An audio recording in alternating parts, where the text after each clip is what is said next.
Do you know what, Cass? It's one of those unfortunate scenarios for Tottenham in the sense that all the focus really is on Manchester City and the defeat rather than the fabulous victory for Tottenham. Let's not forget that both sides came into this off defeats before the international break, with City losing to Brighton and obviously Tottenham lost to Ipswich.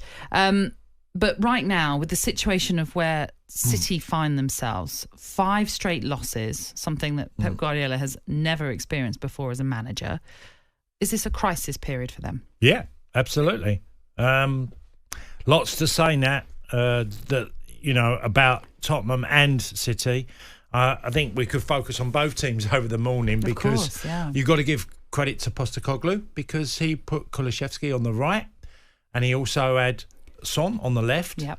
He thought the City fullbacks were vulnerable, put Maddison just behind Solanke, and it paid huge dividends. He got it spot on. As much as, I said yesterday about Spurs, there's something about Spurs that because I've been to a good few games this year involving Tottenham. There's some really good stuff going on at Spurs. And yet there's still that focus on that they give games away. Well, they're just so inconsistent. Yeah, that's that is an issue. But yesterday, there's things that are going to happen now, I believe, and Pep even alluded to it yesterday after the game, where he said things would have to be break up, and there's going to the changes are going to come because he'll protect his players for now because he'll say the right things because he's been so successful with them. Deep down, I believe that when he had the meeting in Dubai, or wherever it was, with the owners of the club, that conversations about where they move forward. Because this has been a very difficult run for them. Yesterday, we saw something that... There was a moment in 2010 when I saw Gareth Bale absolutely, over a space of a couple of weeks, run Maicon, the great Brazilian fullback, Maicon. Yeah. And that was like the end of his career. It was like he was, at that time, before the Tottenham played Inter Milan, he was one of the greatest fullbacks in the world, not only in Europe, but in the world. Kyle Walker's there now because Kyle Walker's had a very difficult time. Matoma in the previous game at Brighton gave him loads of problems. And this has been a bit of a common theme. Yesterday, watching Kyle Walker against Timo Werner, Kyle Walker's definitely lost. I said yesterday before the game, he's lost half a yard. He's definitely lost probably more than that. He's still quick, but Timo Werner, it was an embarrassing moment for him because he actually said to him, you put the ball in that area, I'm going to get there first. And he didn't. And Kyle Walker isn't the only problem. It's just one that's quite obvious at the moment. There's people like Gundogan has not come back the player he was. Bernardo Silva's playing way below what he's capable of. Way below. He's a terrific footballer, Bernardo Silva. Phil Foden, 24 years old. What is Phil's excuse? The Football Writers Player of the Year last season. The player that went with England to the Euros, expectation on him to deliver. He's lost his England place. And now I'm watching Phil play nowhere near what we know. And he's got no excuse. He's 24. Unless he's got an injury we don't know about or he's carrying something. Which, let's not forget, just a few weeks ago, Pep Guardiola was alluding to the fact that he only had 13 first-team players. And of those 13, he said that they're not all fully fit as well. And that's why I'm giving Phil the benefit of the doubt. He's unrecognisable at the moment from the player that was the end of last season. And you could add others to that list. But they are struggling, City. Well, we talked about yesterday about Martin Ødegaard and the importance of getting him back into the Arsenal team. Likewise with City, you could bring the Rodri factor into this about how much they are missing him right now. They also didn't have Mateo Kovacic, so that was another sort of midfielder that wasn't available to screen that defence, that you could say as an extra body in the defence. But surely there gets to a point where you can't keep using that as an excuse that Rodri's not there, because other players have to start stepping up, like you're suggesting. Yeah, we're not seeing the best of some of these players. Okay, let's go to another one. Yeah, John Stones. Yeah. John's had too many injuries. And okay, that's sometimes unfortunate in sport that you get injured too often. Taken off after 45 minutes.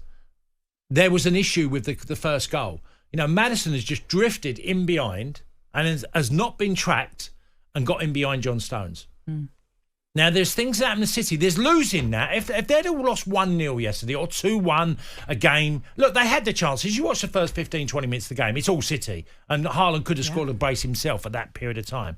But as the game wore on, and once it went to 1-0, It was a collapse. So we've not seen Man City get beat. We've seen them capitulate in a game, which that is even worse than getting beaten, because now the manager is literally, even Pep Guardiola, there's probably managers around the world going, thankfully, it's happened to Pep. What's happened to me or happened to my mate or, you know, in football? Well, he's spoken about a fragility confidence-wise. That's what he says is one of their big issues right now. There's just lack of confidence. Belief, confidence. Yeah, and I think Carl Walker said that as well yesterday right now, which is something, again, you just would not expect of City. How can a team with so many winners in its side lack belief like we're witnessing at the moment? It's extra, and I am not trying to make scapegoats of Carl Walker, John Stones, Bernardo Silva, Phil Foden. There's just all of them are literally. I mean, Haaland. You can forgive one player not having a great game, but when it's overall, I've been there. But when you see a whole team, I'll say whole team, it's like 80% of the team be way below par and get beat 4. You know, they've lost their home record 4-0. They haven't lost it. You know, Tottenham have done as great. You know. Like Forest went to Anfield and got a result 1-0. They've done a great job. They just literally ripped City apart. Yeah, exactly. I mean, I was very upset that I've had to hand that baton over now to Spurs, because obviously my team was the last one to win. But yeah, absolutely. 52 games unbeaten they were at the Etihad, and what a way, as you say, for that record to fall. Just quickly, one more bit on Spurs, because you mentioned obviously what a great performance it was, and the fact that he went with Kulusevski, Maddison and Son with Solanke up front as well. But let's not forget, they didn't even have their first choice central defenders. No, they put Ben Davies and Dragosin in there as well. And beforehand, everyone's looking at that defensive lineup and thinking, City going to have a field day with this, because they're missing some key players in defence, and yet there was just no issue there at all. Tottenham grew in the game. Absolutely. Once they got past the 15-20 minute mark, it was literally... It was the opening of the first goal now. Once they got the first goal, which was after 13 minutes by Maddison, but up until then... But do you think, and again, talking about a lack of confidence in this City team, do you remember obviously when Everton were 2-0 up and Bournemouth came back to win 3-2 late on? Yeah. And we all was talking about it and saying they obviously smelt the fear in Everton. Yeah. Do you think that was similar with Tottenham? Do you think they could have sort of sensed, once they got a goal, then another, that they were just there for the taking, City? That they could sense that there was an issue here. I thought by the selection of the team that the manager sensed there's a chance that we could get a result, because he changed the formation or personnel. You know, Maddison not so long ago was out of the frame. He'd been pulled off. Yeah. I was at the game against West Ham. He got taken off at half-time. Manager was not happy with his performance, and I felt this is a bit of a turning point for Maddison. Did a piece on it at Spurs.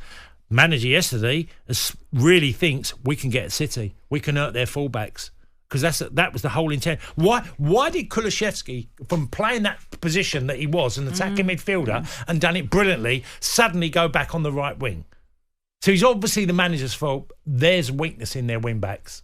And it was proven, because so much trouble come there from Spurs to City yesterday. Yeah, it was a very happy birthday to James Maddison then, who scored twice for Tottenham, like you say, involved once more in that starting 11, and it was a great victory for them. We'll talk more about that result later on, but it is a result that's taken Tottenham up to 6th.